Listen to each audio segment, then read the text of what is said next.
ज़बरदस्त परफॉर्मेंस दी Gus Atkinson ने, क्या ज़बरदस्त जो है बॉलिंग की।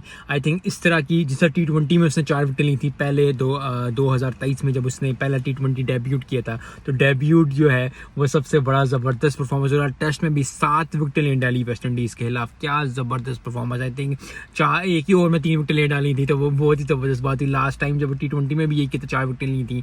तो आई थिंक डेब्यूट जो है वो होना गस एटकिंसन का ही होना है। तो आई थिंक बहुत ज़बरदस्त परफॉर्मेंस है। 7 विकेट लेना कहीं भी, चाहे वो T20 में हो 3 विकेट 4 विकेट लेना, ODI में 5 विकेट लेना, लेकिन टेस्ट में अगर आप 7 विकेट लेते हो और पहले ओवर में बहुत अच्छी विकेट बॉलिंग करते हो, और पहले सेशन में पहले टेस्ट में जो आप अच्छी बॉलिंग करते हो, तो I think it will give them more confidence more thing. और 12 ओवर कराए, 5 मिनट कराए, 7 विकेट लिए, 45 रन दिए सिर्फ। तो आई थिंक सारों हाने चित थे और वेस्ट इंडीज को कुछ समझ नहीं आई। बॉब मुबारक को, गस एटकिंसन को बहुत ज़बरदस्त परफॉर्मेंस। आई थिंक इससे अच्छी परफॉर्मेंस